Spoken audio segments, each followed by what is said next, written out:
I'm privileged to chair the first session of today and would like to welcome you to the Indus Basin Knowledge Forum. The Indus Basin Knowledge Forum is an open forum for knowledge sharing and learning, engaging a community of people dedicated to science and committed to use and understand it to address critical issues in the basins, including those from climate change. The International Water Management Institute is happy to host this event in Colombo, Sri Lanka. We are committed to promote open and constructive dialogue about perhaps one of the most important basins in the world, or in South Asia. We are live streaming today's event. So from my work in Mekong, Salween, Mahakali, and the Indus, I gather that no basins has sufficient information, and yet this information is crucial to ensure transparent and inclusive decision-making. So in conjunction to this, the first day of the forum will focus mainly on exploring the existing knowledge landscape, while on the second day, we will then discuss about various ways to strengthen it. Now I'm honored to introduce the three distinguished speakers from three convening institutions in this opening session: Jeremy Bird, Director General of IMI, Arun Shrestha, Regional Program Manager, River Basin Management of ICIMOD, and Bill Young, Lead Water Specialist from the World Bank. With this, I would like to invite Jeremy to give his opening speech.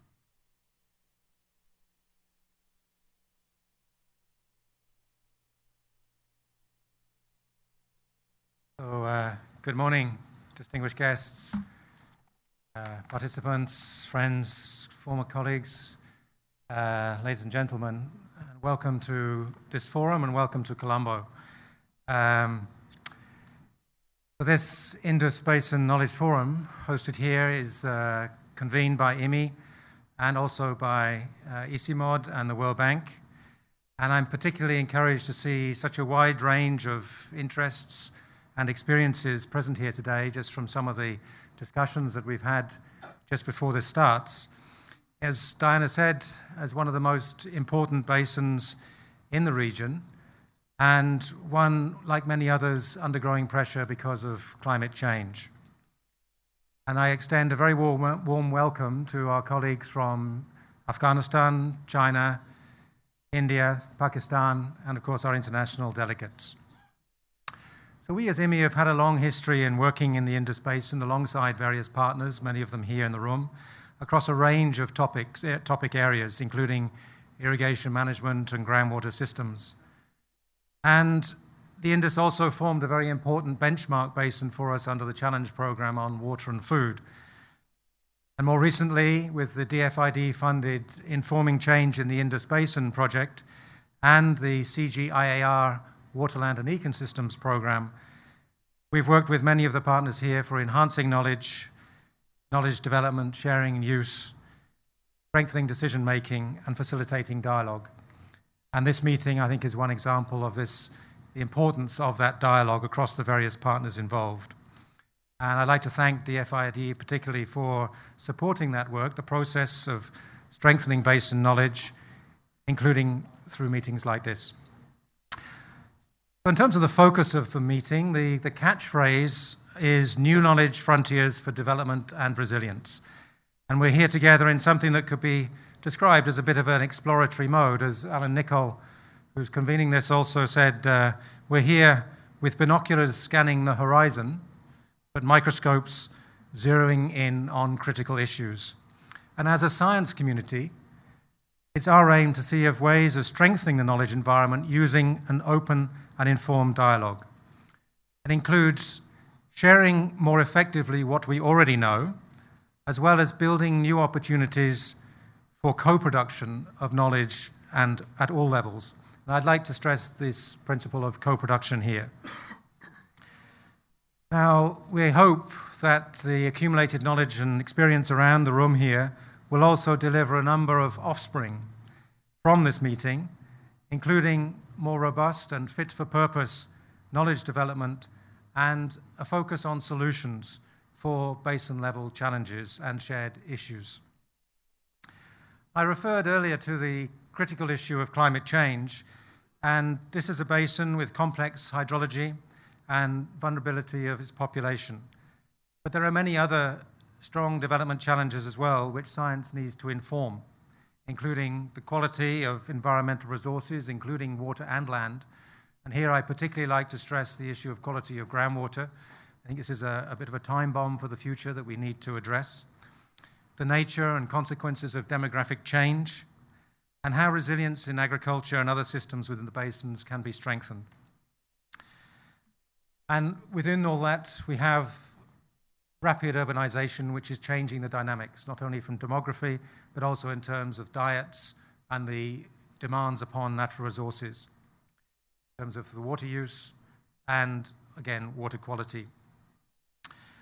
So one important aspect to recognize, I think, is that effective solutions require interdisciplinary approaches, bridging all the science communities from the biophysical to natural through to the full gambit of social sciences.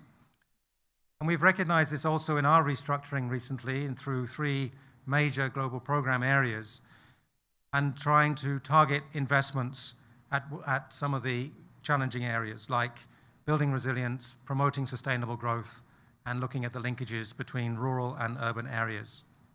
And the Indus Basin is no exception.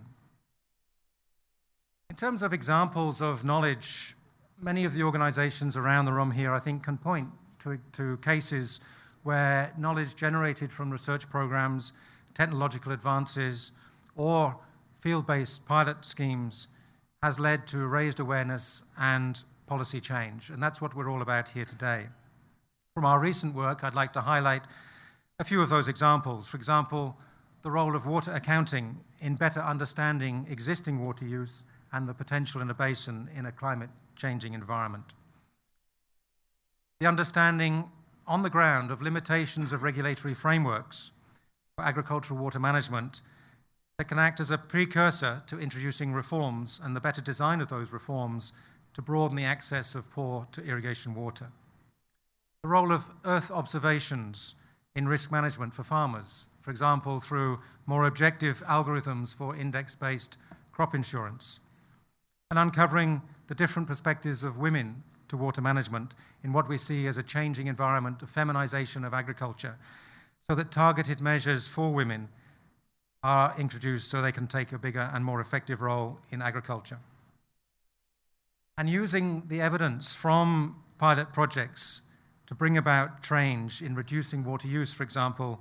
Finally, the example of solar irrigation from my colleagues here from the TATA program, where incentives are provided to reduce water use for farmers, by farmers, through providing feed-in tariffs to grid electricity.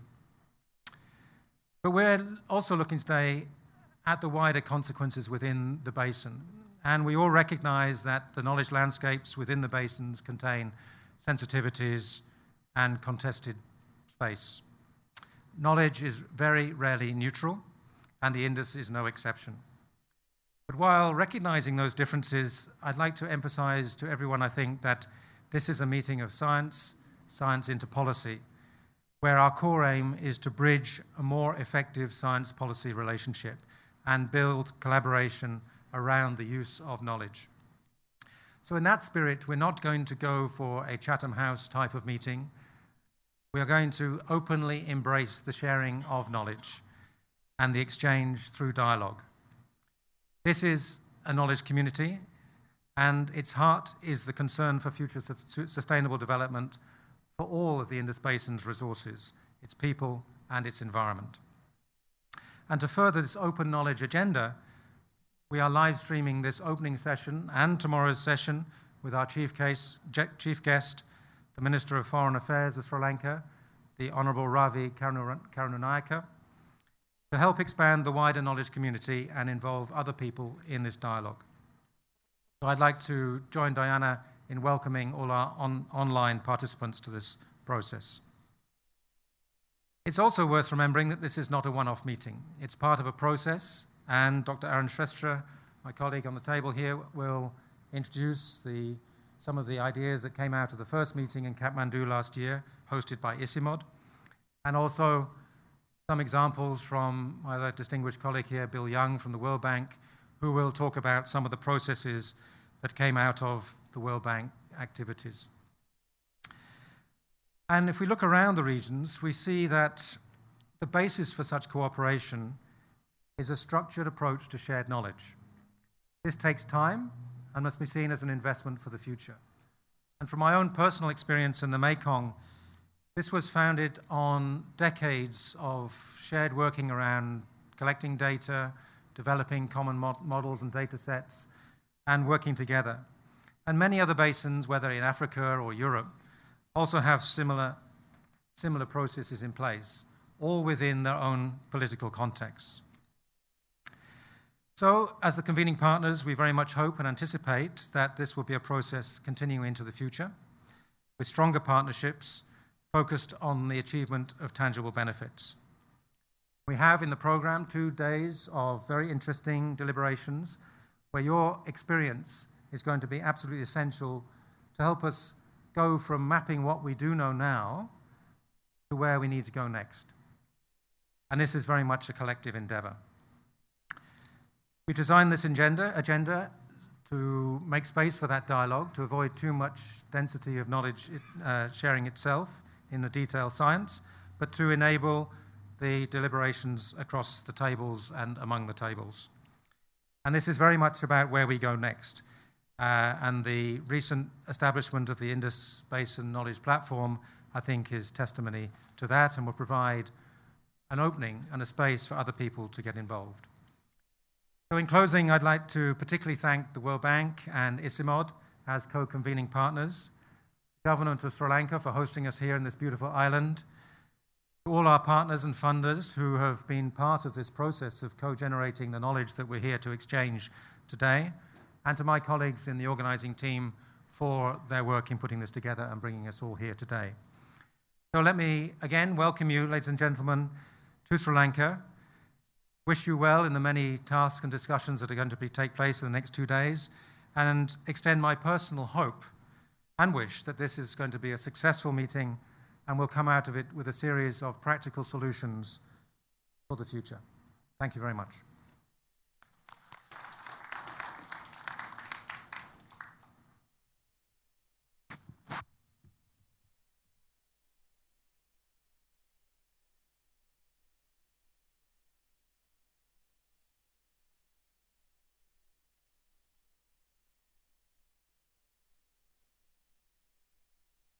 Respected government officials and representatives from the 4 Indus Basin countries, Afghanistan, China, India, and Pakistan, distinguished guests, experts, colleagues, ladies and gentlemen.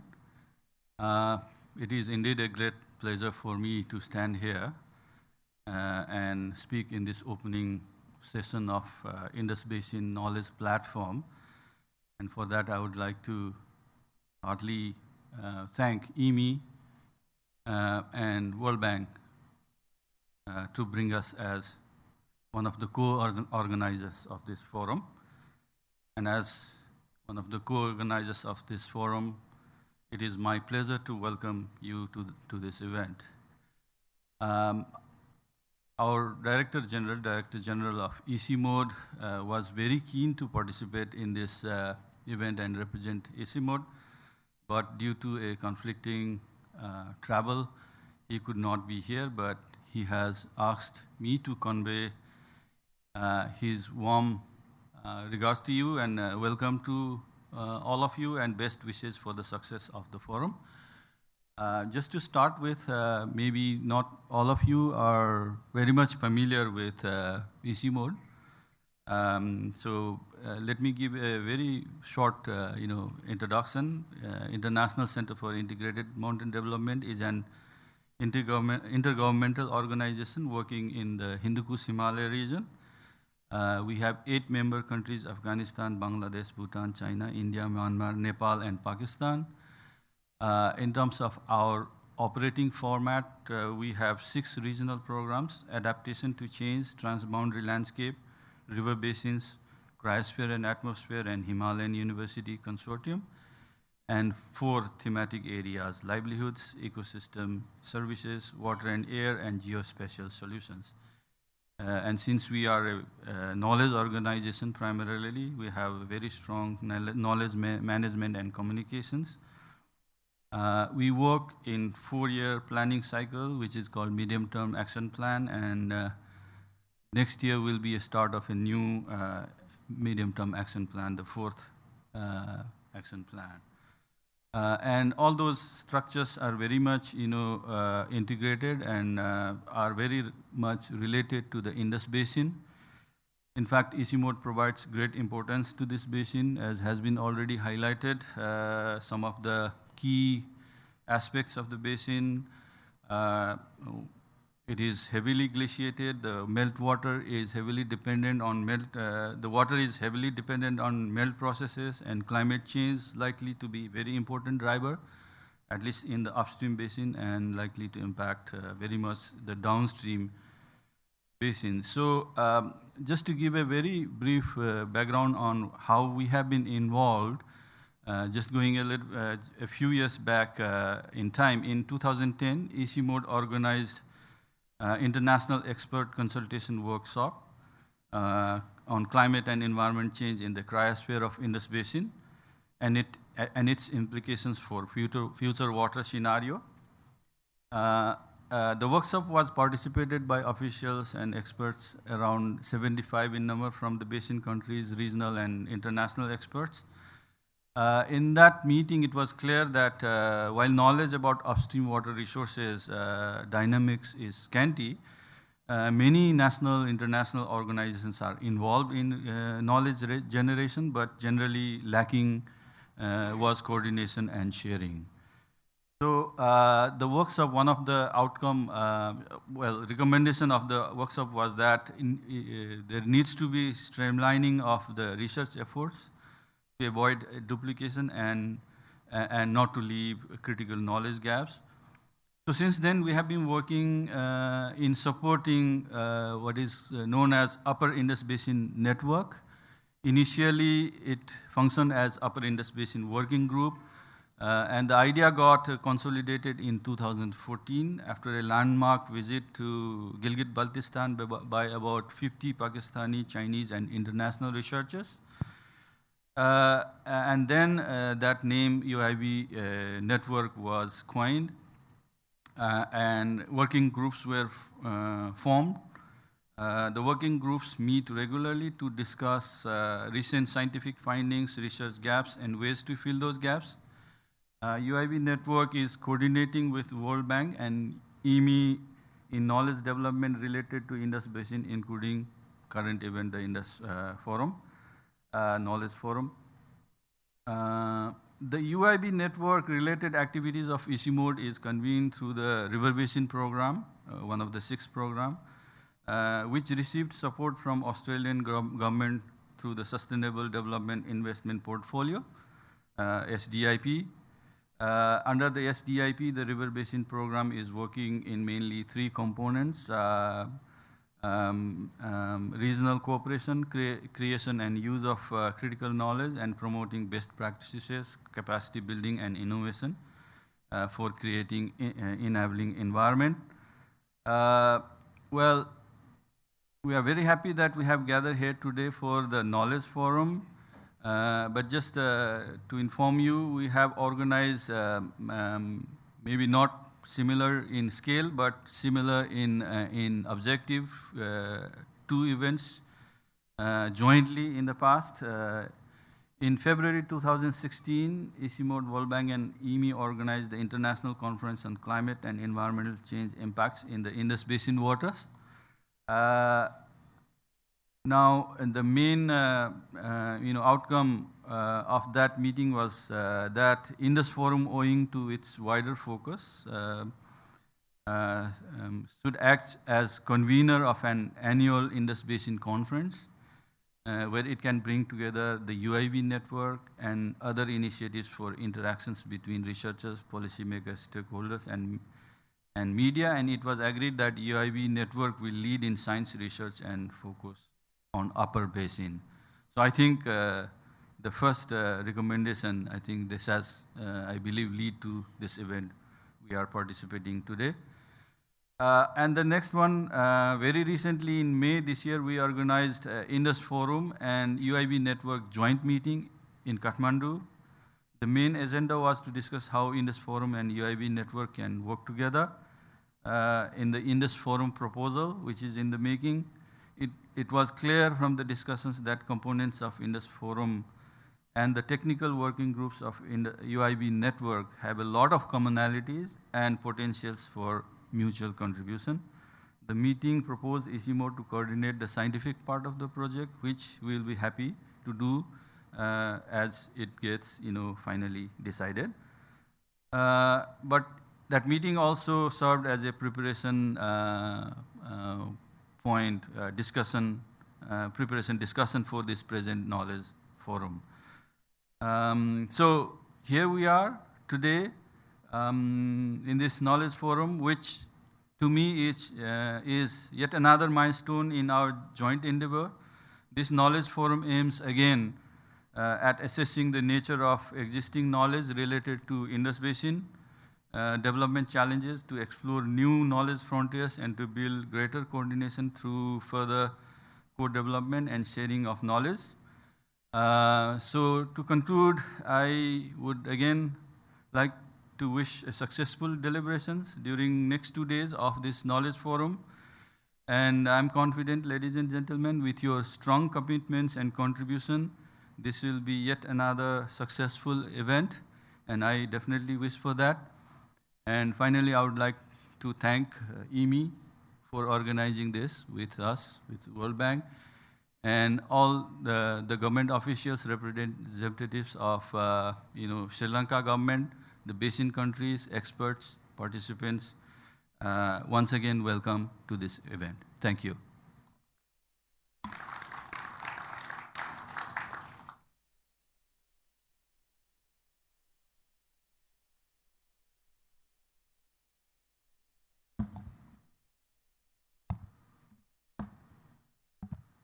Well, good morning, friends and colleagues, new and not so new. And thank you to Jeremy for a very warm welcome to Colombo, and to IMI and to ECMOD for co-convening this event.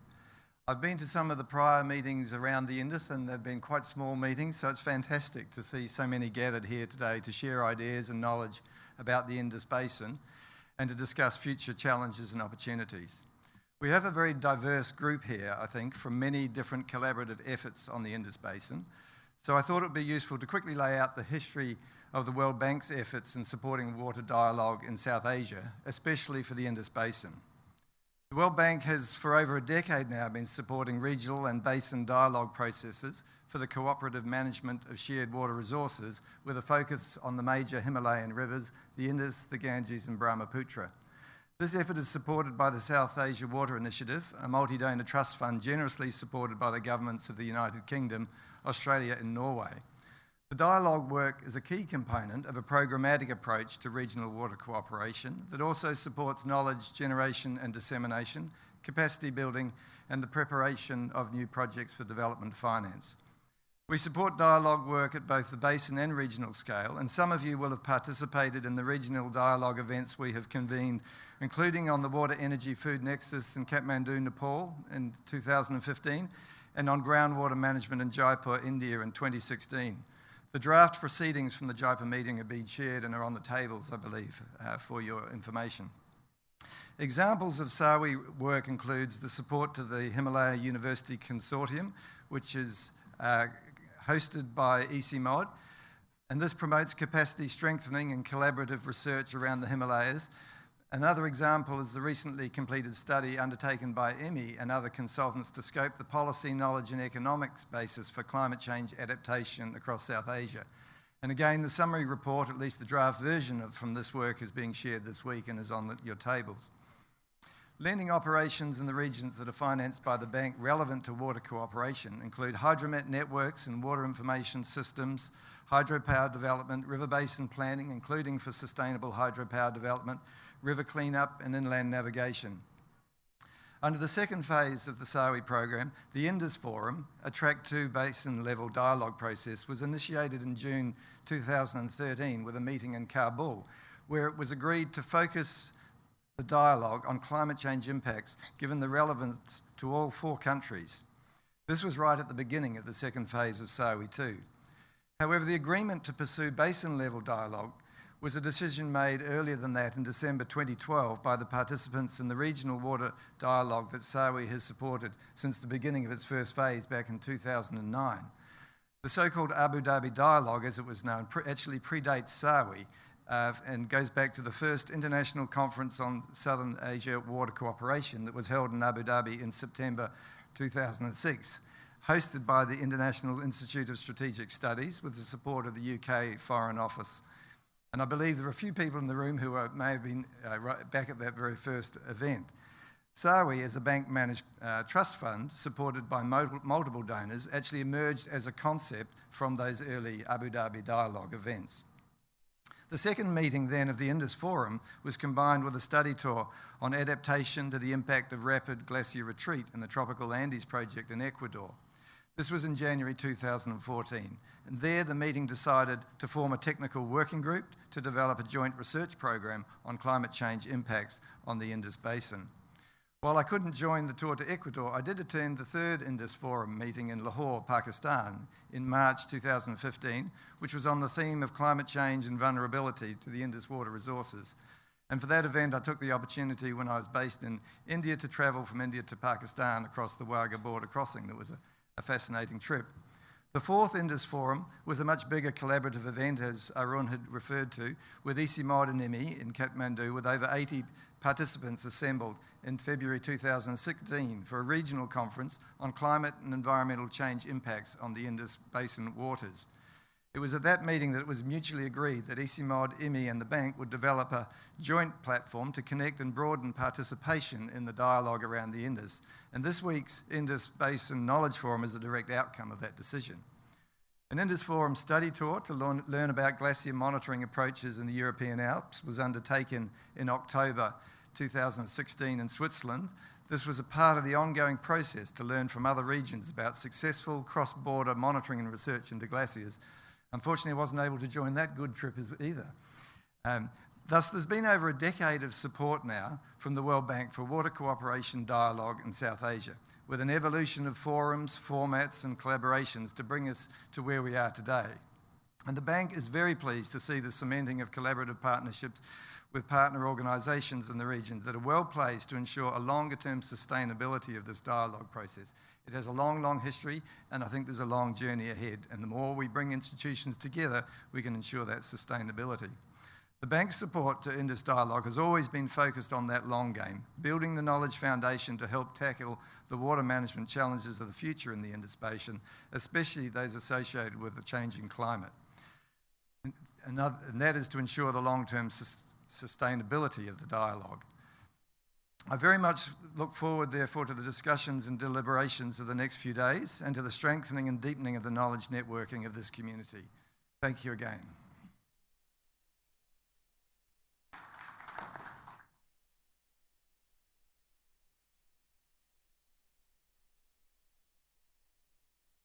Thank you very much, Jeremy, Arun, and Bill, for the opening speeches from the different convening institutions.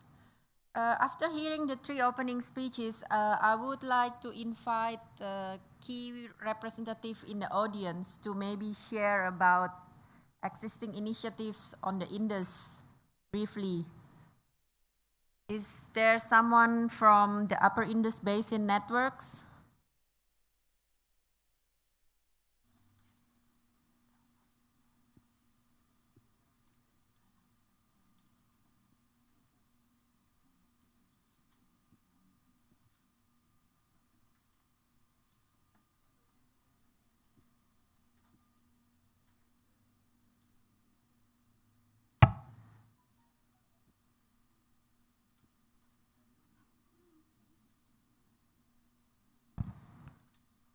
Good morning, ladies and gentlemen. I'm Babar Khan from Pakistan, and I'm a member of the Strategic Committee of the Upper Indus Basin Network. I feel honored to share very briefly about the UIB network. Thank you for giving me this opportunity. As we all know that the Indus Basin is comprised of the areas falling in Hindu Kush, Karakoram, and Himalayan mountain ranges, which is predominantly represented by a semi-arid to arid climate. It is perhaps considered one among the most important basins of the world in terms of human dependence, since it directly or indirectly supports over 200 million people. As many of the worthy speakers mentioned, that the basin is scarce in water availability, yet the demand for water continues to grow enormously, putting tremendous stress on the resources owing to rapidly changing demographic, social, and climatic changes. We all know that there are more economic activities pertinent to livelihoods and water consumption in the lower part of the Indus Basin. But the climate is likely to be the major driver of change in the upper part of the basin, especially above the timberline, affecting both upstream and downstream populations. The problem is that in the upper Indus Basin, we lack evidence-based, reliable information about the change happening there. Whether the change is about the social and demographic systems prevailing there, or the climate, which is impacting the cryosphere, the water availability, the hazard risks, and most importantly, the solutions. Sustainable adaptation solutions for the most vulnerable mountain people.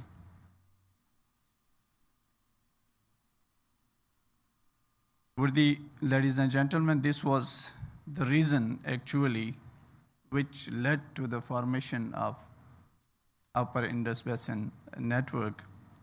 As Dr. Arun rightly mentioned that in April 2014, ECMOD, jointly with its local and international research organizations, led a mission to one of the major representative areas of the Upper Indus Basin called Gilgit-Baltistan. After a detailed field visit, the delegates, 50 plus, met in the field to lay down the foundation of the Upper Indus Basin Network, which was indeed a transformation from the Indus Basin Working Group to a network. Upper Indus Basin Network is in fact a regional science network which explores the opportunities to study the situation at the ground in real sense, understand the prevailing situations, and identify sustainable solutions. The group agreed on a mission statement for the Upper Indus Basin Network, which states, promote coordination and collaboration among organizations working in the Upper Indus Basin for improved understanding of the present and future water availability, demand, and hazards, and to develop solutions for various stakeholders from local to national levels. The network is chaired by a very renowned water expert. Many of you may probably know him, Mr. Khalid Muhtadullah. He has been a former senior advisor and country director at IMI and a senior advisor to the Global Water Partnership. As I said, the network is primarily a knowledge and research work. It has members from the regional and international research organizations, mostly represented by Pakistan Meteorological Department from Pakistan, Water and Power Development Authority, Government of Pakistan, Pakistan Agriculture Research Council, PARCO, PRC, and many others. Thank you so much.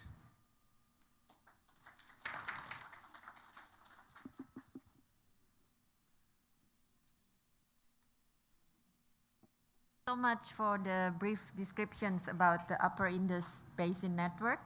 Now we would like to invite some key representatives from the informing chains in Indus Basin.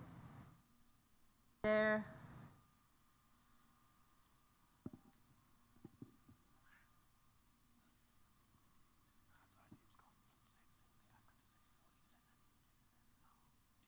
Good morning, ladies and gentlemen.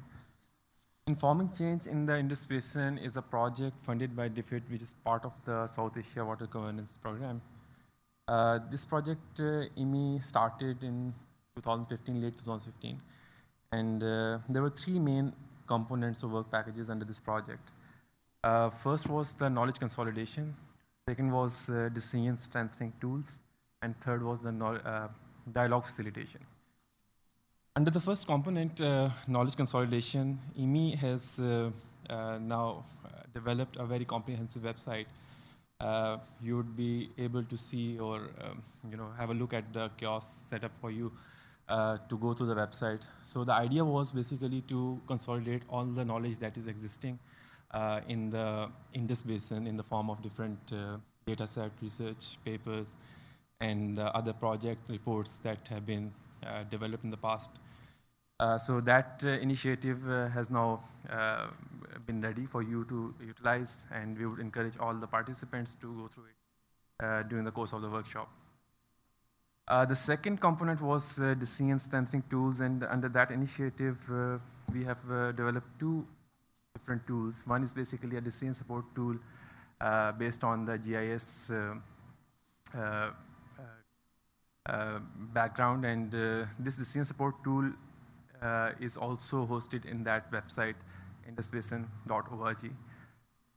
This would enable the people who want to use the GIS skills to interact with the internet-based platform.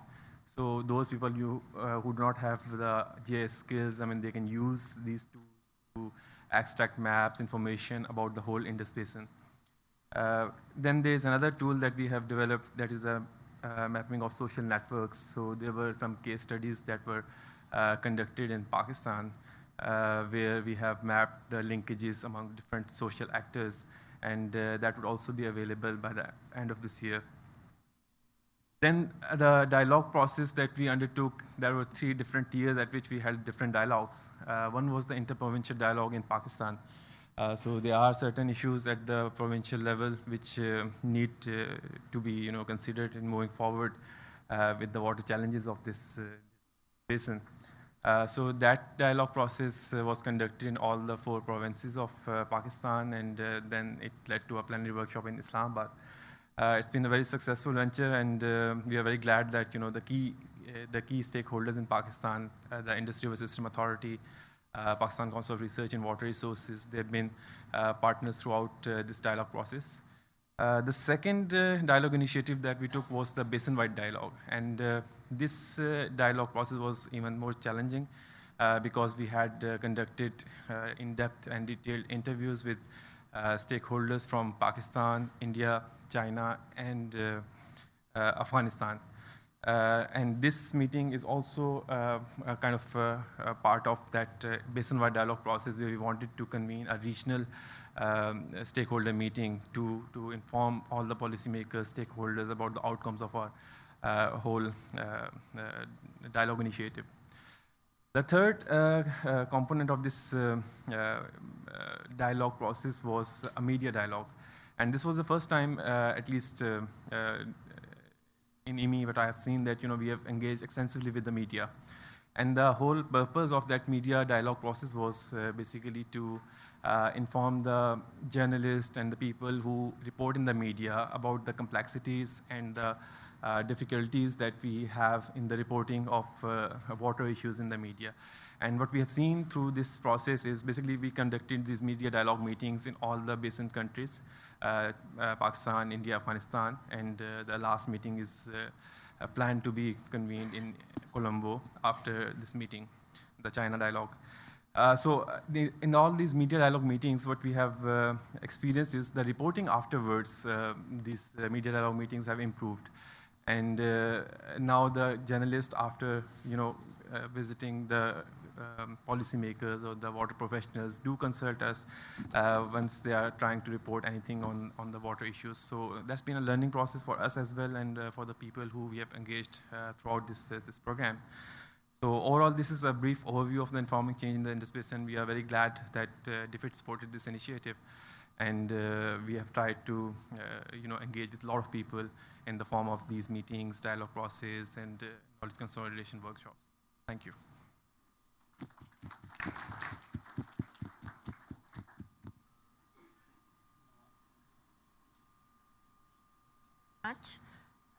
Now we would like to invite some representative from Peer Project if they want to share about their existing work in the basin. Anyone from the Peer Project?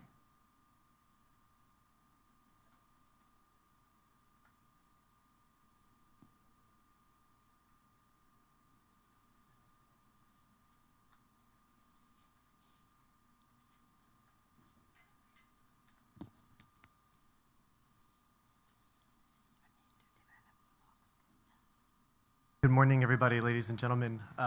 Thank you again for the opportunity to be here for this forum. And I will be giving a talk later more about the Peer Project. But my name is Jason Porter, and I'm with the USAID in Washington, D.C., with the U.S. Global Development Lab.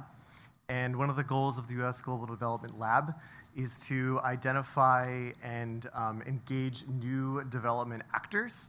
And in the case of the PEER program, which stands for Partnerships for Enhanced Engagement and Research, these new development actors that we are working with are local researchers here in the Indus River Basin and around the world.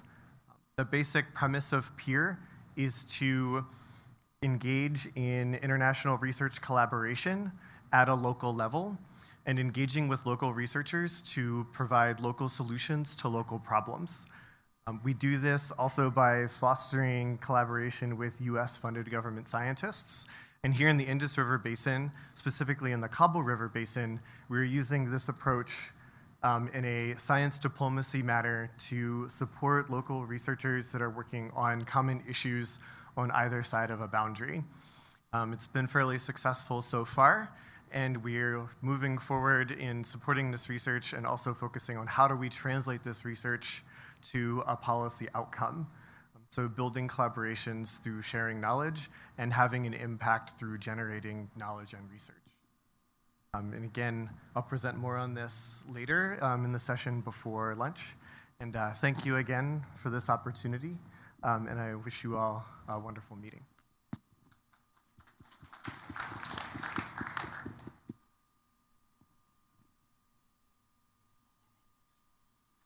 And I think it gives quite a good impression about what exists in the Indus Basins in terms of knowledge sharing and learning.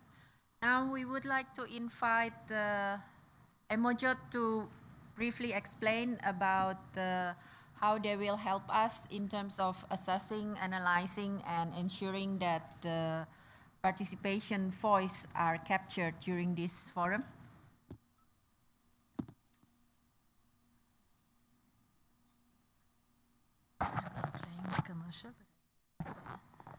Good morning, everybody. I represent Emojot, which is actually a new age research platform. It works in three very exciting spaces. One is big data, the other is machine learning, and the third is emojis. Emojis are just pictograms, and they now represent something like 6 billion emojis are emoted every day. And the social media particularly is agog that it's the next best thing since sliced bread, because as far as engagement goes, they say that, well, Twitter says it's 60% more and Facebook says it's 30% more engagement. But increasingly we are finding that if you try and get people to respond using pictograms, it's a little more fun and you're able to get real-time responses. So there's a whole paradigm shift in some of the research going away from the survey monkeys of the world, which are really old world survey platforms. And this has been used in many, many different spectrums, from citizen engagement in peace and reconciliation. It's been used by the Australian government with Aboriginal people to try and work out innate mood response related to weather patterns. And the actual people who founded this, all Sri Lankans. It's a Silicon Valley startup, and I'm deeply appreciative of Alan that he's giving this forum also the ability to look at some of these new technologies which are mobile-based. So just one quick thing on the founders. In 2004, when the tsunami hit Sri Lanka, the main founder developed the world's first open source disaster management system that every disaster management country almost now through the UN system uses it. The US Navy uses it. Sri Lanka uses it, not very well sometimes, and it's taken a life of its own because it's open source. And I presume many of you who have had various interactions, water-related disasters, would have used it. There are 2 million people in Sri Lanka alone that get affected by either floods or droughts or landslides. And many interventions have used this platform. So that's a different platform. But what I would like you to ask you to do is, please, if any of you have smartphones, could you just raise your hands, please, at the moment with you? Okay, great. So it's almost full house. And those of you who don't, there are a few sort of instruments on the side there, and there are, I think, a couple of iPads around on your table. So throughout the program, we'll be showing you a link, which you can see over the screen there, and you could log into that link and respond to some questions that pop up. At different points of the day, different questions will pop up contextually. So there is a first set of questions, which may be at the end of the first morning session you can respond, or if you feel up to it, you can respond right away. There's free Wi-Fi, so if you want, you can just go to H for Hilton really, Honors Public, and you'll see that there is a free Wi-Fi link, so you can make your phones internet ready. And if you're not very familiar with how to get about doing this, you just type this link onto your internet browser and you should get into a sensor. If you're not familiar, just go across to one of the tabs and use it. So I won't waste any more time. If there are any more questions you want later on as to what this platform is and how it's being used by other development organizations, Sachit is over there. He's a really smart techie. I think he just raised his hand. I will be in and out, and I'll certainly facilitate you. So this platform is very, very powerful. It has many more features than what we're using today, which is purely in the survey space. It has reach back. It has real-time geolocation capabilities. It has ability to track emotional history. And Harvard and Stanford are saying that 80% of all human decision is in the emotional spectrum. And as you go into outreach and into civil society engagement and behavior change communication, really the future is to work within this spectrum. Thank you.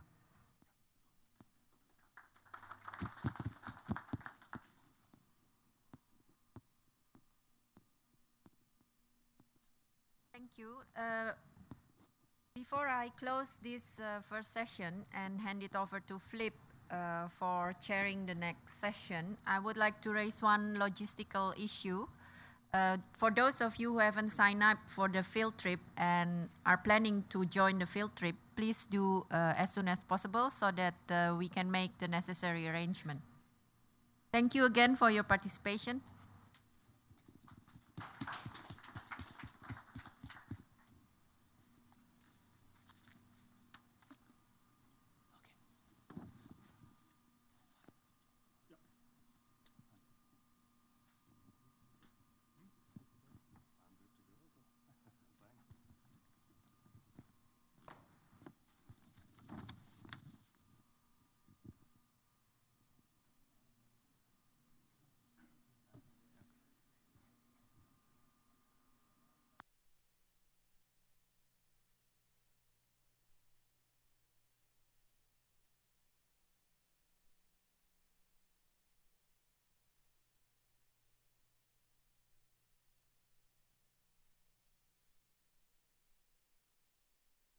Shakil, hi. Good morning. Welcome to the first session of this morning content session. What we'll be doing is be looking at the country-specific knowledge landscapes around water, climate, resilience, development, etc. My name is Flip Wester. I'm the Chief Scientist, Water Resources Management with ICIMOD. Hello, Senator. Seeing many good old friends and a few new ones.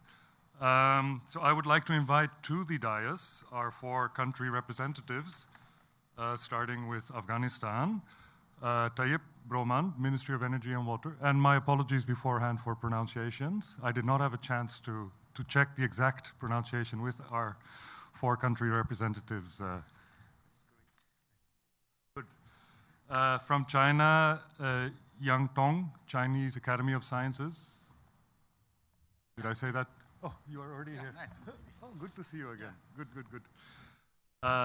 From India, I think Shakil Ramsho, Kashmir University.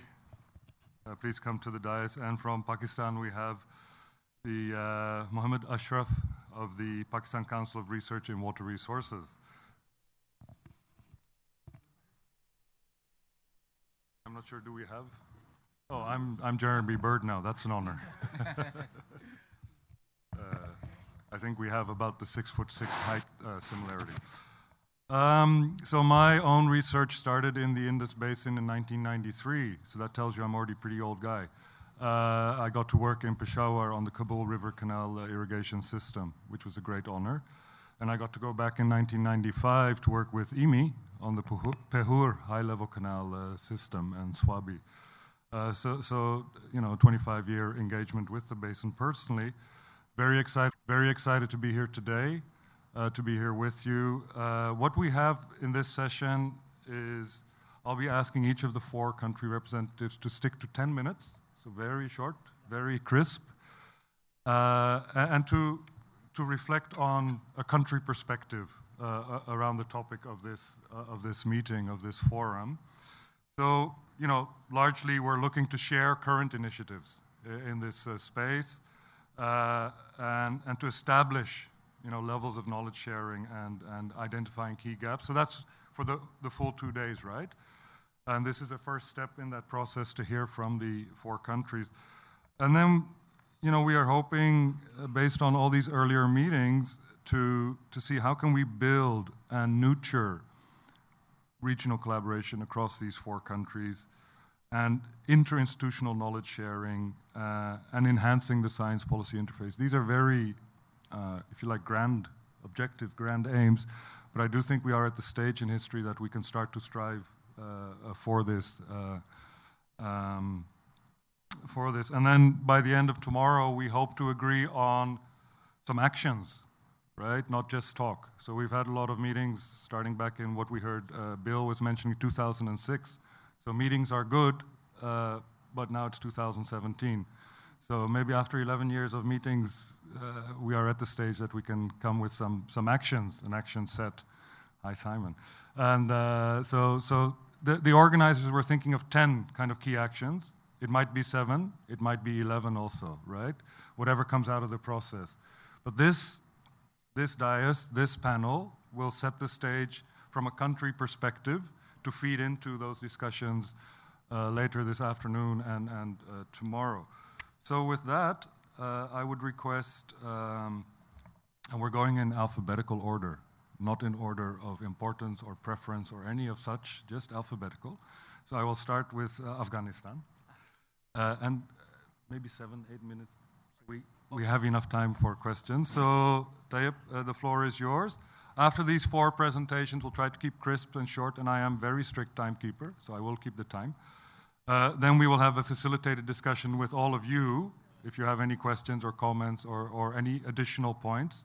And Alan Nicol will be facilitating that, and I will be chairing that. And I very much like coffee, and I think 11:15 for me is too late for a coffee break.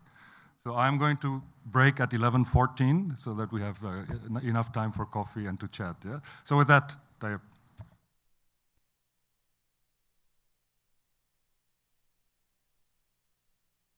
Members, respective guests, professors, and I would like to thank for organizing this great meeting in this great forum.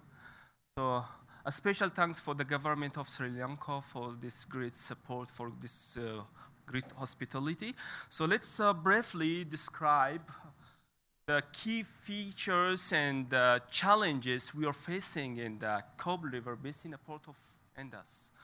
So it is a case studies, hoping to just actually in the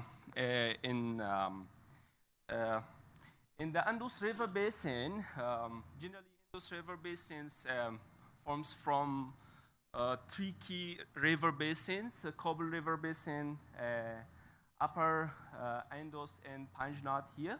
So, but in the reality, Kabul River and Upper Indus River producing or generating significant amounts of water supply for the Pakistan country, and management of water in the upstream, Kabul and Upper Indus is quite important for lower river basins.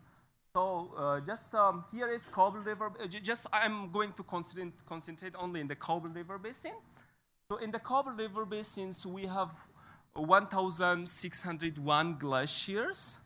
And the distribution of glaciers here, we have 88 glaciers in Panjshir area, and more than 1,150 glaciers is in the Chatral, Kunar Chatral areas. So why we conducted this research? What is the benefit of this research? Actually, recently we feel that population explosion and climate change seriously affected water availability, not only surface water availability, but also groundwater availability. That is why we conducted this research to find out what is the influence of climate change in the Kabul River Basin, which is directly and indirectly affected for the Pakistan. So management of water resources in the upstream that I mentioned already is very important. As you see here, I apologize for. But this is Kabul River Basin. You can see that is topographically very complicated. It is from 400 meters above sea levels to almost 7,000 above sea levels. But the majority of glacier is located in the most elevated area of the basins. Annual precipitation is 510 millimeters, but the amount of evapotranspiration, imagine that is more than 1,200 millimeters. Imagine what we will do for requirement of agriculture is the major water consuming sector in Afghanistan, how we can provide it. So that is a complicated issue. And another aspect of the issue is population explosion. We did this statistic analysis of population. You can see in 2000 we had around 7 million population in the Kabul River Basin, but it is projected that in 2040 this population will increase to 20 million. So how we can provide water for requirement of this population? That is why I just concentrated. And another aspect is the distribution of precipitation. You can see in the high elevation we have high precipitations, but in the other aspect where we have populated area like Kabul here and lower Kabul, there is minimum amount of precipitation that made it very complicated for water management issue in the Kabul River Basin. Because of that, we have evaluated SWOT, Soil and Water Assessment tool, that is developed by United States Department of Agriculture to evaluate the water availability in the 4 distinctive stations in the 4 hydrological zones that we found that the result of modeling is quite acceptable with the observed data we recently measured through the station we installed. In the same time, we have applied many global climate scenarios to evaluate the effect of climate change in the Kabul River basins. In this slide only, I concentrated in AIB, in intermediate emission greenhouse scenarios to evaluate the effect of climate change. We found that in the coming decades, we will have a serious flood in the Kabul River basins, particularly in the Dhaka station, which is in the outlet of the Kabul River basins. In the same time, we will experience serious drought and serious desertification in the summer and autumn season. So this is the result of scenario analysis in the Kabul River basin. In another, in the next step, we have evaluated water availability in the Kabul rivers in the three different period of time. That is the past, is 1960 to 2000 in current condition, in future, middle of 24th century. Imagine in the past we had 19.5 billion cubic meters, but recently this amount of water is reduced to 60.4 billion cubic, and expected that in the coming decades the amount of water will reduce to 15.7 billion cubics. And another aspect of this issue is population explosion. Population explosion comes from 7 millions to 20 millions in the coming decades. How we can supply the water resources for this issue? So in the other aspect, we have considered the water stress based on the model outputs. This statistical analysis is based on the population. Actually, if we see here, we can say that in the past, there was no water stress in the Kabul River basin. But recently, this is the current condition. As you see, the amount of water availability per person in the Kabul River basin is 1,268 cubic meter per capita. It is water stress. So if we come in the next decades, middle of 21st century, the condition of water availability will be very serious. Will be very stressed, that's population in the Kabul River basin. So this is the indexes we have considered. But if we come and make it very specific in area, this is the result of SWOT analysis. You can see that here is Kabul. In the Kabul, recently there is living around 7 million population, but we have minimum amount of water availability. Even we can see that in around the areas we are serious in water availability. So what is the output of this research? And what we can say that, so as you see that Kabul River Basin is one of the major source of supplying water for Indus, particularly for Pakistan.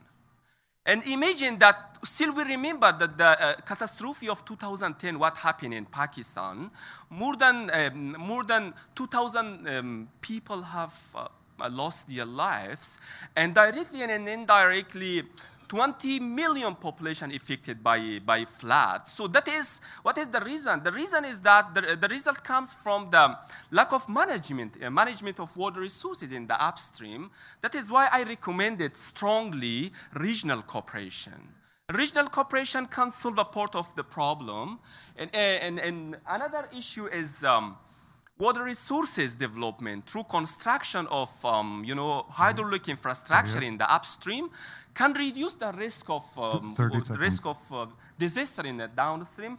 And the third recommendation is conducting more research in the upstream, then reduce also the risk of disaster in floods in the downstream. Thank you very much for your attention. Thank you. 3 very good points. Your main recommendations there. Thank you for this quick introduction to the Kabul River Basin, which was actually the topic of my MSc thesis, all that many years ago. Thank you. So I would like to give the word to Jiang Tong of the Chinese Academy of Sciences for the country perspective from China. And you have 1-0 go. If the PowerPoint shows.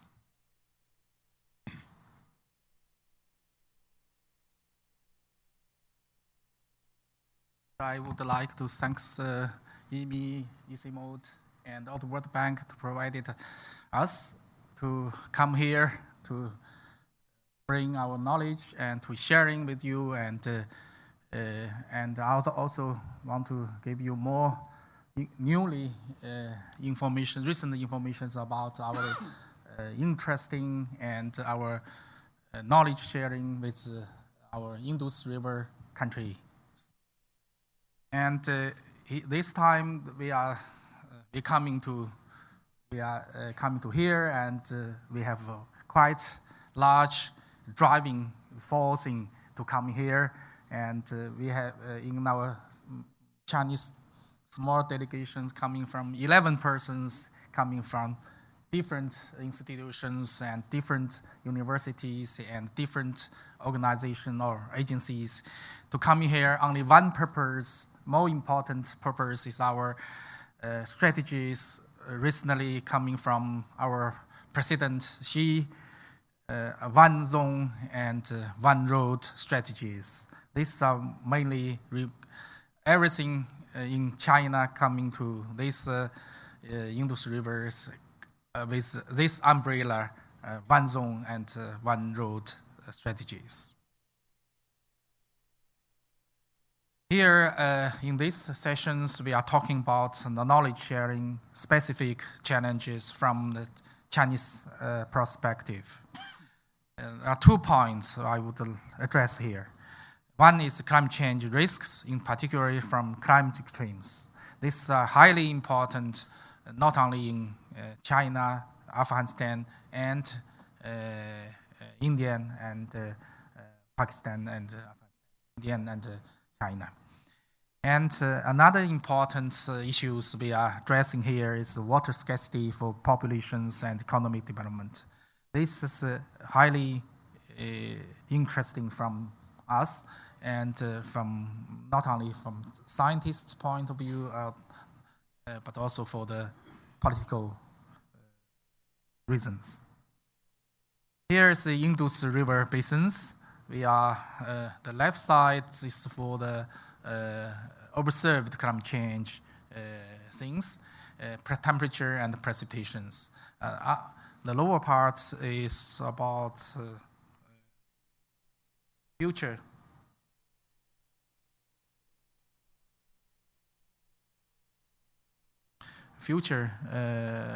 projections, temperature and climate change. You can see that the observed temperature is increased, and in future still increasing temperature, and the precipitations nearly not too much changes, but in future will be slowly decrease, downward trends in future. At the China part in the Indus River Basin, it's only small part, only nearly 70% of the Indus River Basin's area, and then still, but the climate situation could be different with the totally Indus River climate change. And you can see the temperature. Up part is temperature is still increasing, but the precipitation is decreasing in Chinese part of the Indus River Basin. Population. Current populations and GDPs in the Indus River basins, you can see the increase in the populations, but the GDP is still increasing dramatically, and this is observed.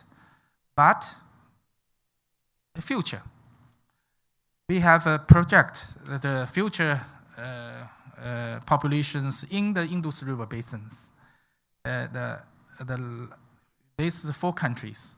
You can see the Afghanistan and Pakistan and Indus. India and Pakistan, 3 countries, the population is still increasing in future, in next 20 years, 30 years, or 40 years. If we depend on, not only using different policies, but still increasing the populations, densities, populations, total numbers of populations. But in China increasing until the 2040s, the total population will decreasing in China. That's still totally different situations in China populations. Then we should think about it, the labors and the population structures, and that the population will be increasing the high pressures for future labors, economy, and future. Based on this one, we also make forecasting for future GDPs in Indus River basins, Afghanistan, Pakistan, India, China. Afghanistan, Pakistan, India is in future, I think, very encourageable and confidence, and these 3 countries will be, the GDPs in 3 countries will be increasing. But in China in short period in future will be increasing, but will be decreasing or stable, not very strongly as a driver for the economy or in the Indus River basins. This could be in our, not in future, for China's economy, should be very carefully to think about it, how to increasing our economy qualities, and to change our energy structures, and very carefully to our economies. Both will be, So this is my last slide, the thinking that's with two aspects. One is climate change risk. One is water scarcity, which including population and economy.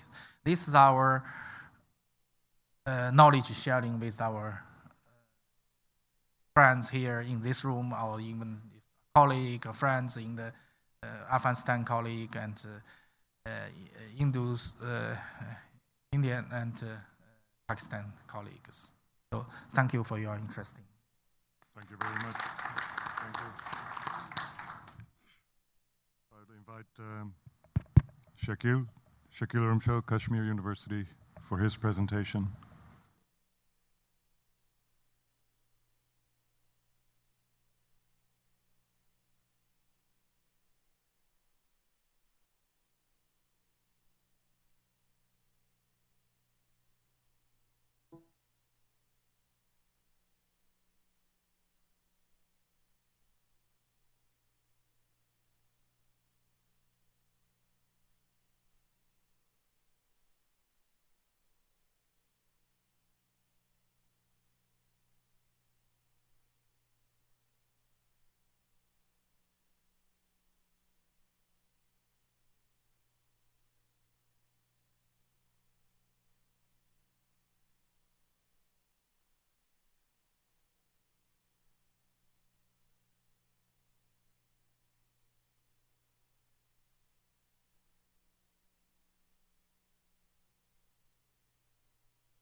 Okay, good morning, everybody. So I will be giving a perspective from India, and it is an academic perspective. It necessarily need not to be the official or the government perspective.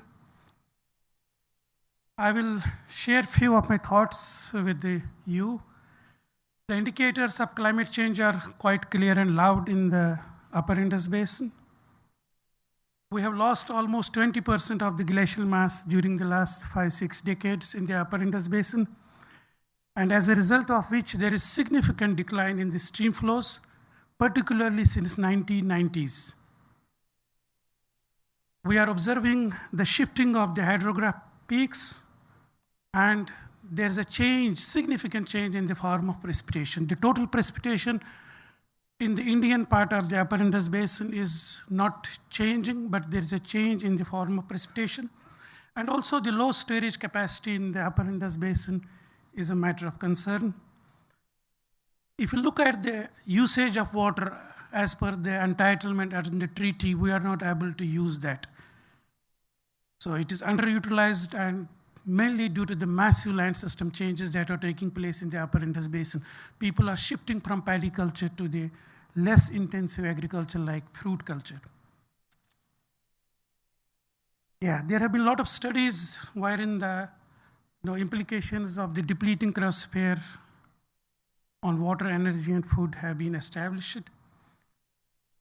We don't have, if you look at the estimates of the ice storage in the upper Indus Basin, we don't have credible estimates. I mean, if you look at the estimates, they vary by magnitude. Yes, there is lack of data sharing in the basin, even within the territorial, borders of a single country, there is a lack of data sharing, not to speak of cross-border or transboundary sharing of the data. We have, particularly in the lower Indus Basin. In the upper Indus Basin, there is still a lot of groundwater. So if you look at, if you dig in upper Indus Basin, particularly in the western, 3 western rivers, so you will get a groundwater below 1 meter. But in the lower Indus Basin, in both the countries, there is over-exploitation of the groundwater. And I believe that the water issues, if not understood in the right perspective, have a potential to complicate the South Asian security, as we have seen recently. And we are seeing that, many of the issues related to climate change adaptation, related to environmental, related to the water sharing, I think that scientists need to guide the policy and diplomacy in the sharing of the waters and other issues. So I will briefly, I have to really rush through some of these slides. The climate change scenario, the shrinking cryosphere, the stream flow changes, land system changes, and of course we have common concerns. The basin countries have common concerns, and that could be the meeting ground for, going ahead. And few key messages. So if you look at the, upper Indus Basin, when you look at the eastern 3 rivers, when you look at the western rivers, when you look at the lower Indus Basin, the hydrological regime, the climate regime, the Anthropocene is completely different. So the issues are also very varied. So, and I think that we need to admit that we don't have a very good understanding of all those, all this variability, and that's why we are not able to understand the system. Because there have the efforts that have been made till now. I mean, there are no joint efforts. The efforts have been ad hoc. I mean, here and there. We have not tried to study the entire system in its totality. Now, if you look at this, most of I have been working in the upper Indus Basin in the 3 western parts. This is the, the Jammu and Kashmir state of India. So you can see that there are about 8,000 glaciers in this basin. And 3 major rivers of the Indus emanate from this area.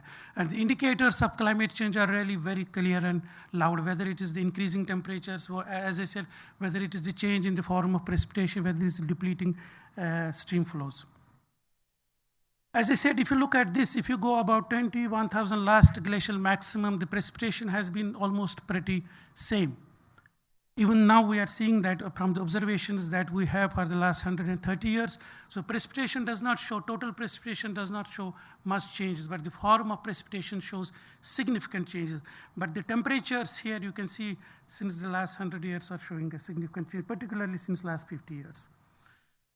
These are the climate zonation in the upper Indus Basin. You can see that by end of this century, if you look at any of those scenarios, and we have used 22 ensemble models, so you can see that there is going to be significant changes in the climate zones in the upper Indus Basin.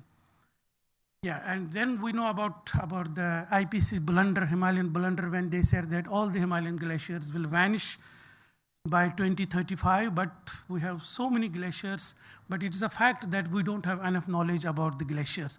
What is happening to the glaciers?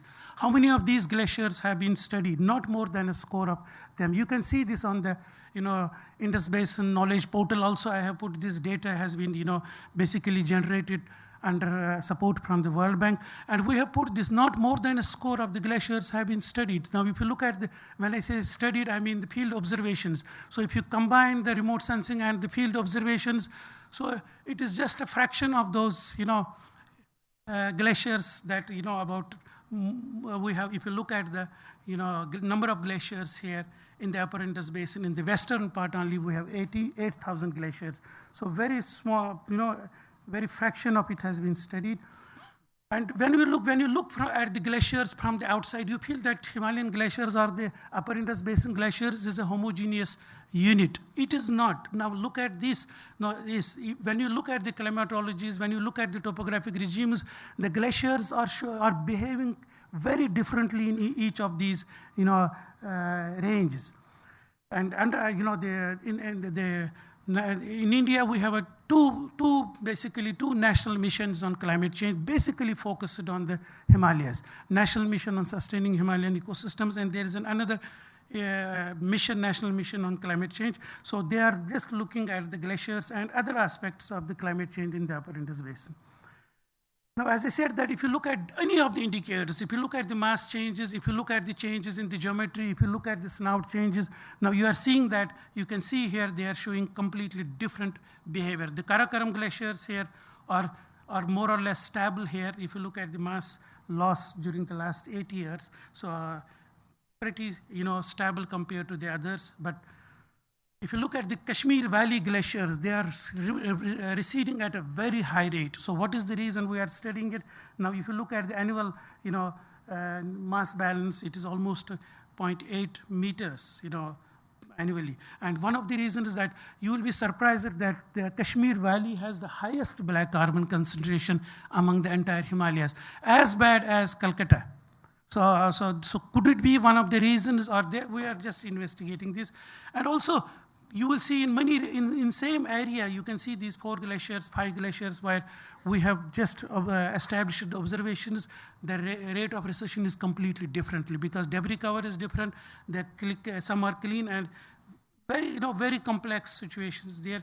Similarly, in other basins also. Now we have we have so many databases. There's RGI, there's AC mode. Now you can see we have evaluated it from our observations. So you can see that there could be a significant variation between the different databases that are available on the glaciers in this. So here I am comparing my own database with the AC mode and the RGI. So you can see significant changes, between these databases.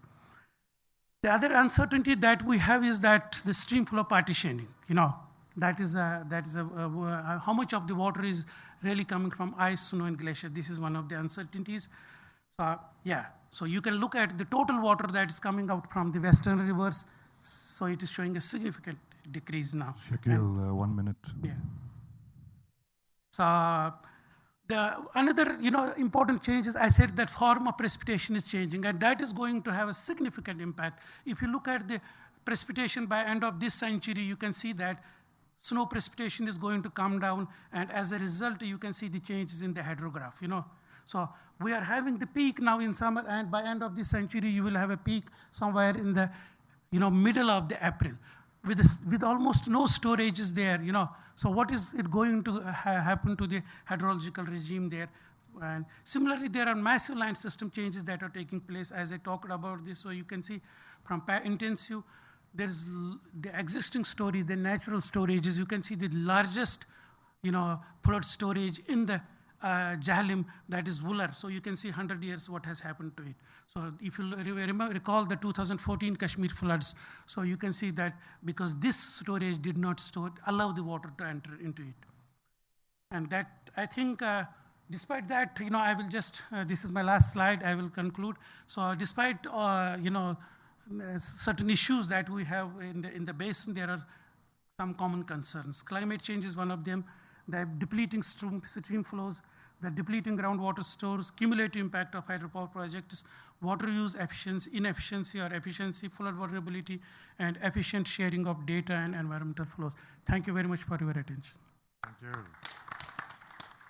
And thank you for sharing all this great knowledge. This is a very good start.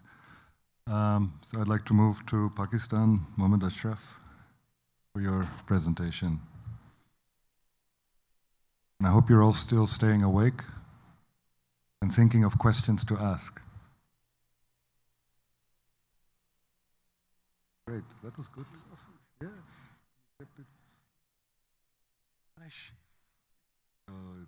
You know, professors at universities, normally they have the whole day to present to students, so it's good we could keep you to 10 minutes. Okay, please. Okay, thank you, Phil. Ladies and gentlemen, Assalamu alaikum and good morning.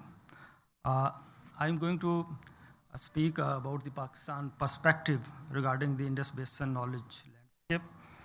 When we talk about the knowledge landscape, there's certain question that comes to our mind.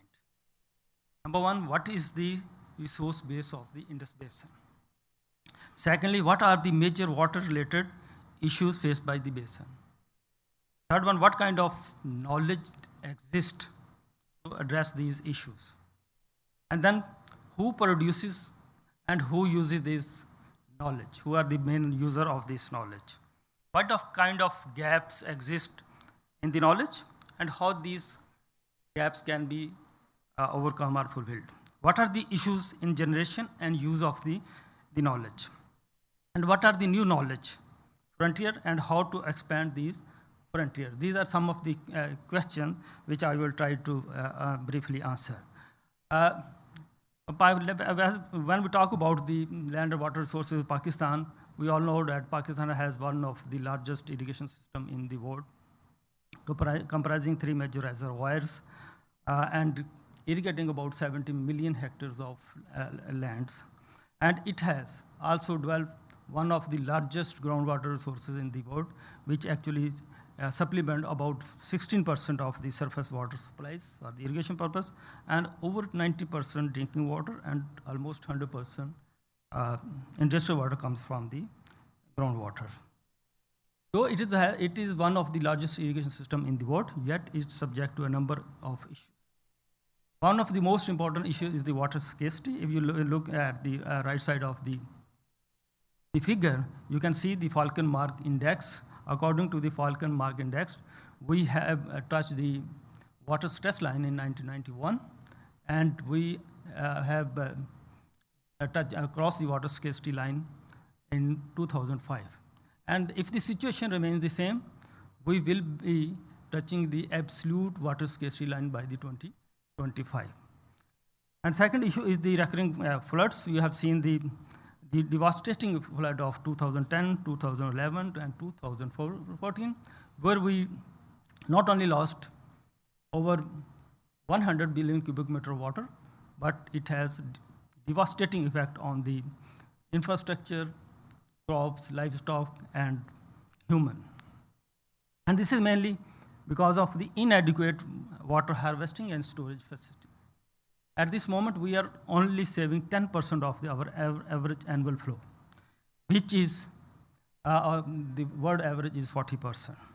And whatever we have stored in our dam, storage in dam, that is being depleted at a rate of about 0.2 billion cubic meter per year because of the lack of watershed management activities in the watershed of the catchment of the Indus Basin. And there is a huge potential of about 22 billion cubic meter of hill torrents. This hill torrents, when joins into the Indus river system, it has further devastating effects. The system efficiency is very low because of the conventional irrigation methods, resulting into one of the lowest land and water productivity of the region. And groundwater is depleting at an alarming rate, particularly in the tails and of the canal commands and in the urban cities. So, huge knowledge exists regarding the physical feature of the Indus Basin, land and water resources of the Indus Basin, infrastructure resources, river flows at various locations, both in terms of quantity and quality, canal water withdrawals, historical floods and droughts, groundwater quantity, both in terms of quantity and quality, climatic data, glaciers, cropped area, water use, socioeconomic, all huge data exist, but I will tell issues with them. There are a number of stakeholders, right, starting from the government functionaries to the research organizations, international organizations, as Amy has already recently mentioned. They have also done a lot of work. What are the key gaps in the knowledge? There is a huge data, our knowledge is available, but this is lying in isolated and in piecemeal. There is a lack of partnership and coordination among the institutions. And there is an absence of data portal for information sharing, though we have recently started, and we have also, PCRW have also started. And there is the absence of forecast mechanism at the regional scale. Limited joint R&D projects, limited human resources and the technology capacity, lack of knowledge dissemination to these users. We develop knowledge and shelf it. We work for the impact factor, not for the impact of the knowledge on the society. So the knowledge generated and shelved, published and shelved, does not reach to the real user, to the policymakers. And there is a absolutely absence of a single platform for knowledge sharing among the riparian countries. So there are some of the efforts which we have been doing. For example, we have been able to recently to delineate the groundwater resources, both upper and lower Indus Basin, Pakistan, by using the geophysical methods. As the geophysical methods are time-consuming and labor-intensive, then we are using the satellite-based groundwater monitoring, using the GRACE satellite applications. We have been recently able to generate knowledge on soil physical and hydraulic properties that are being used for the flood forecasting models. And we are also, with the collaboration with IMI, using the real-time flow measurement. Dr. Arif Anwar will speak later on this.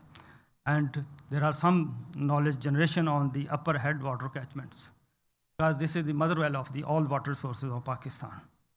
And recently, PCRWR, in collaboration with the University of Washington, has been able to initiate a irrigation advisory services based on the mobile services.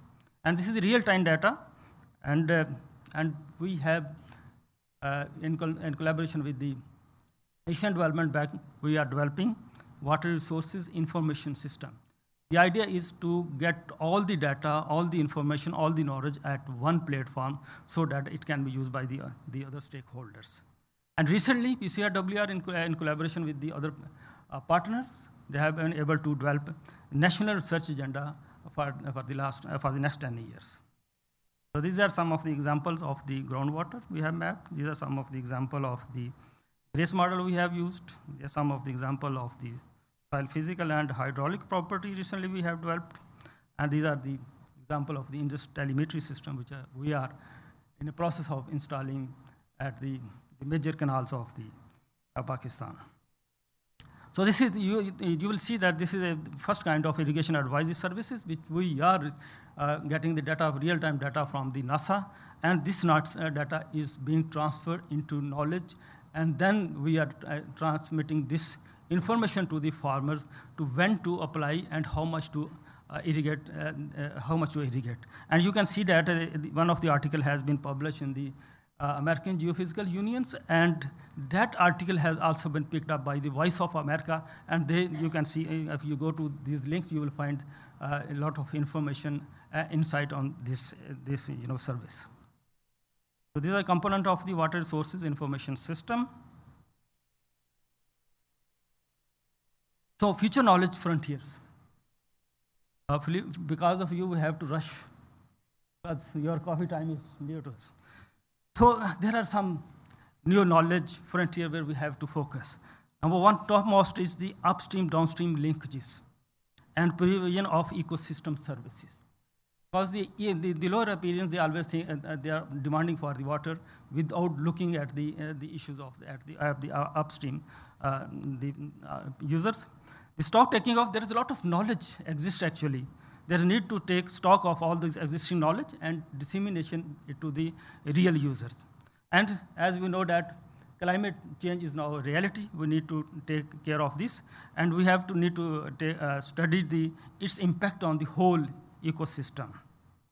And then definitely in environmental flow requirement and in the Indus and its tributaries is very important. And regional scale flood forecasting, because we are always affected by whenever there is a transboundary floods and that enter into Pakistan, we don't have the proper response time. Management of hill tolerance for flood protection, and in the changing climate environment, there is a need to develop the appropriate cropping pattern and cropping zones to cater for the future needs. And in the lower Indus Basin, the seawater intrusion along the coastal line is also a big issue. And one of the big challenge has been and will remain how to transform knowledge into action. Thank you very much. Thank you very much, Ashraf. So we've had 4 presentations from a country perspective, setting the scene. We'd like to take close to 20 minutes for discussions from the floor. And Alan Nicol will be facilitating that, and I will be chairing. And the 4 speakers here on the dais will also participate. So the idea is, one, if you have questions for clarification or any comments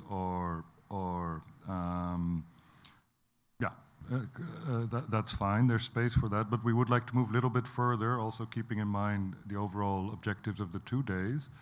So I would like to challenge you to think a bit about what are the links, or so what have you been hearing? What can you already pull out in terms of knowledge sharing and moving forward? Where are there gaps?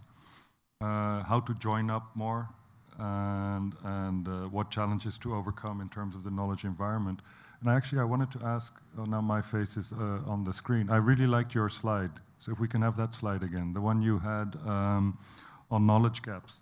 So just instead of showing my face, because that's a bit boring, if we have that slide up again, that just might help us focus a little bit.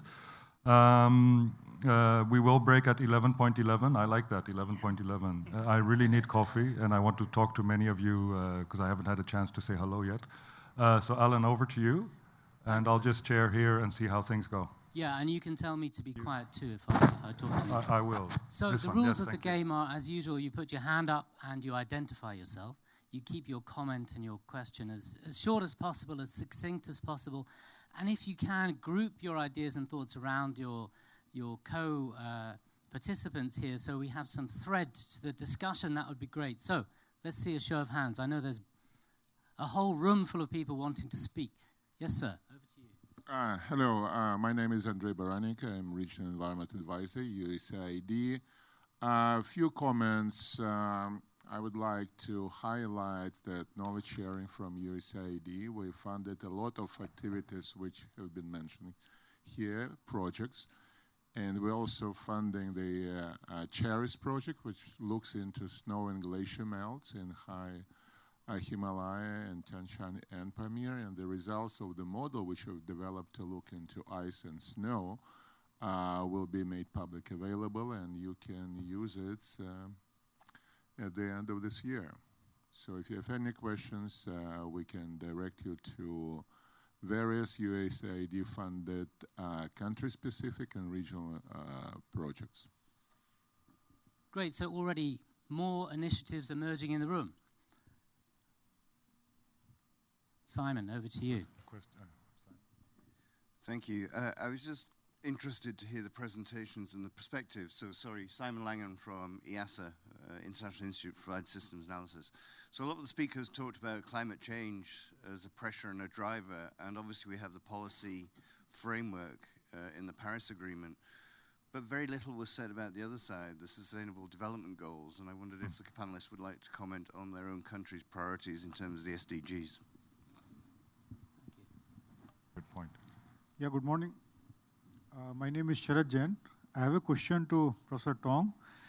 In the presentation, you showed that the GDP of all the countries is increasing with increasing water scarcity and climate change. We have been hearing that climate change and water scarcity will be a limit to GDP. So is there a decoupling between these two, or did I miss something? Yeah, I suggest we take a few questions. There's a few coming, then we can give them later. We can give those to the panelists. So maybe just harvest a few more. So we're hearing SDGs, we're hearing on climate change, water scarcity.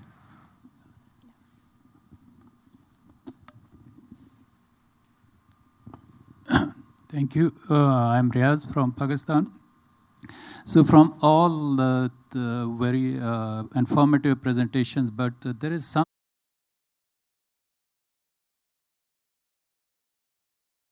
from the Kashmir professors from Kashmir University and my other colleague. There is the rise of temperature that's shown and the decline in the flow. So basically, we could show there is a direct correlation of the temperature rise with the increase in a flow. And secondly, we also that is also indicated the 20% losses of the glaciers. So where is the water that's gone? Because in terms of the flow that should be come out, but if we see this correlation, the flow is decreasing, so it's quite confusable. Could you clarify that? Thank you. Excellent. And one more from here, and then we should go back to the panel. Okay. Yeah. I am from Nazarbayev University, from Central Asia, Kazakhstan, and there is a lot of projects in Central Asia also, in the region of between 5 countries, and it will be reasonable somehow to make some connection in Central Asian region to Afghanistan, Pakistan in this region, because climate, geology, for example, from the ocean side in Central Asia are different. Are there any initiative to expand this cooperation on regional level? As I mentioned, this climate changes and microclimate changes in the valley are so different. It was mentioned about this glacier stuff, so it should be more localized. This is one point. And also about expansion. Quite often scientists do own part without connection to money, to finance. So for politicians, it's very important to know how much will cost some scenarios if they develop this part. For example, in the United States, there is technology and tools which cause HAZUS as an initiative to expand this type of application for expanding this system and technologies. Thank you. Thank you. Yeah, so turning to our panelists, maybe if we can start on the question on the climate change and water scarcity. And GDP, yeah, linked to GDP. Yes. In regard to the water scarcity, there are 2 drivers to drive to impact on the water scarcities.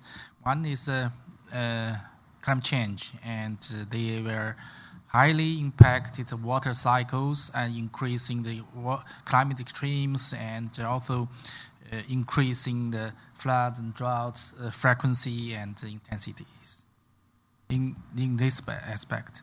And in another aspect, the local population, how many population can be using for the water usage, and also how many industries can be such amount of water. So both sides will be should be connected and be. In our figures, we are predicted for future the climate change will highly impact on the water and the water cycles. On the other side, the GDPs will be increasing in future in Afghanistan, Pakistan, and India. And these are not only in my thinking, the damage of climate change only 1 or 2% of the GDPs. And this small amount will be. Well, something to discuss further. Could you reflect on river flows and where have the glaciers gone? Yes. Where has the water gone that's melted? To the sea, maybe? If you look at the indicators of climate change in the upper Indus Basin, the temperatures are showing significant changes. So there is no doubt on that from the observations also. And the climate change did not start today. So if we look at the data that we have from 1960 up to now, the flows that we have. So in 1960, when the treaty was signed, 117 million acre feet of water was going into the Pakistan. And that reached peak sometimes in the 90s, 1995. So you got about 160 million acre feet. So there was 35% increase in the flows from 1960s up to the mid of 1990. So that is an impact of the melting of the glaciers. So that peak in case of the upper Indus Basin, as per my understanding and as per our data, has already been reached. So you will get from 1995s downwards, you will continue to get a depletion of the stream flows. So the peak that you are talking about because of the increase in the in the flows due to the increasing temperature has already been achieved. So and this 20% loss, 20 to 23%, so with an error of about 2.2%. So this is responsible for the significant decline in the stream flows. Very interesting, and I think, but I guess this is coming from the eastern, Western, yeah. So as of today, you have about 110 million acre feet of water that goes into the, from those. No, the reason I'm raising is some other research is showing that due to the melt, there will be an increase in flows through to 2050, 2060. Yeah, that is in the Alps. If you look in the Alps, but also in this. So I think there's some very interesting topic to discuss here. I wanted to move on. There was a question on enlarging not only Indus, but also going more into a larger connection with Central Asia. I think that's a very good point, and we note that one, and in our discussions today and tomorrow, keep that in mind. The comment was given around costs, and that we should keep costs in mind and make the economic case. There was a question on SDGs, maybe not to all four, but maybe Pakistan, Afghanistan, if you want to reflect on the sustainable development goals linked with climate change, resilience, development, etc.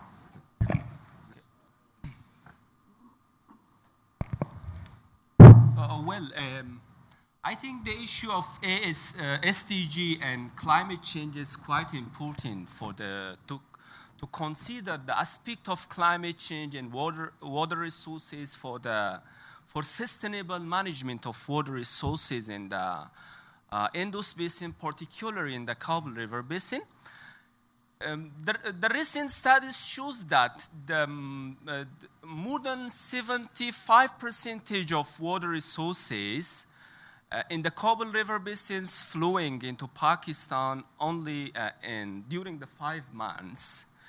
And the same ways that the economy of Pakistan is quite, that interlinks to irrigation in agriculture sectors. So based on the goals of number 2 and number 5 that concentrated on the climate change and water availability and water management, I think it is quite important for sustainable development issues. We have to consider water resources development or water infrastructures in the upstream to sustainably supply water for agriculture and irrigation in the downstream. My Chinese friend mentioned about the GDP, increasing GDP. So the part of these questions come back the issue of how we can manage water resources in the future to meet the the increasing economic issues that is quite interlinks with the management and development of water resources in the upstream. Thank you. Very good. Thank you very much. Though the climate change is a now reality and everybody is talking about, and the Sustainable Goal 13 exclusively talk about the climate change and its impact. But unfortunately, it has not gained the real, focus by the government and their functionaries. In Pakistan now, the Ministry of Climate Change, they are actually, there is a full-fledged ministry of climate change. They are taking care of these aspects. And along with those, because it has a cross-cutting impact on the other water resources, for example, Goal 6 and the others, PCRW are also in a process with the University of Mehran University, where there is a center of excellence on water resources. We are in a process to develop a Pakistan Water Development Report. The idea for this report is to address mainly to address the Sustainable Goal 6 and its component, and to develop the baseline and to see the target, to set the targets, and to give the methodology and procedures, and along with the infrastructure and the financial requirement to achieve those sustainable development goals. So climate change, though no doubt it is a dedicated goal, but it is affecting all the the other. It's a cross-cutting goal, and is affecting the life of all the ecosystem in the system. But it has not gained so much due focus or attention by the government and the other functionaries. Thank you. Alan? Yeah, thank you, Dr. Mohammed. I mean, lots of really important issues here. Any broader thoughts about this knowledge landscape that you saw presented before you from these 4 countries? Really interesting. Huge challenges, massive, great bundles of knowledge. What are the issues out there about this knowledge landscape that you feel are triggered from what you've heard so far? Any thoughts? If you're not careful, I'll pick on somebody.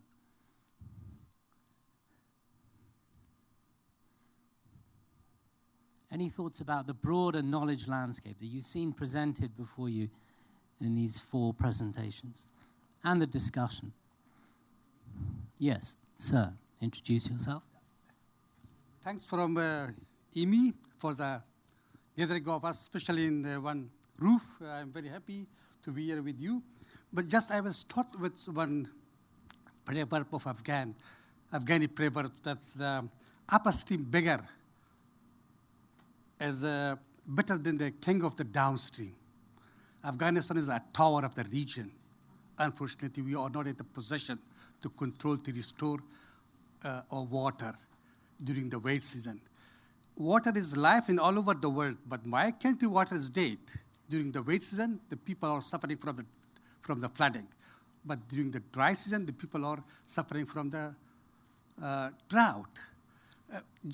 I want to share with you, I am very happy to how to share our knowledge, how to share our data. As you know better than me, then more than 3 decades, we are staying in the gap of the data still. We don't have enough data how to collate, how to link with I will be very happy to start from here to change the challenge to opportunity with the repairing countries. We need some support from the repairing countries, especially from the international donor or agency like this ones. Just to know how to start practically the cooperation, the expertise exchange like this one. Thank you. Thank you. Very good point.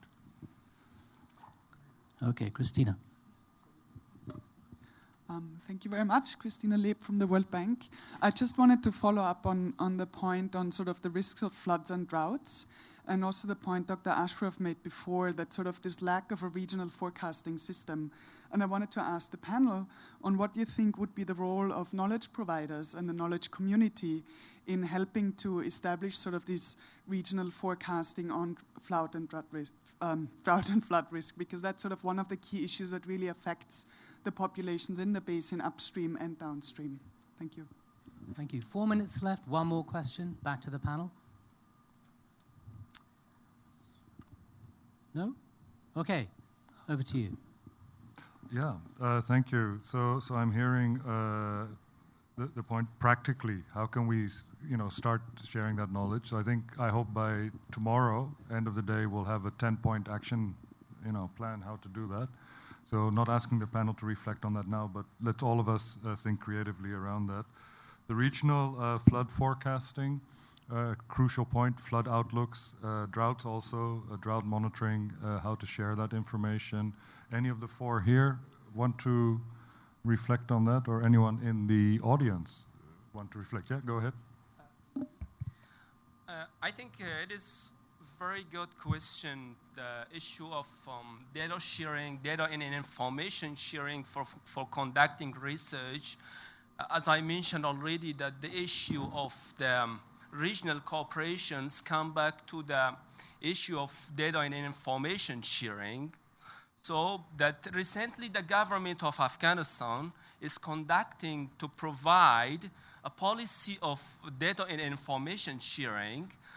It is hydrometeorological data dissemination policy.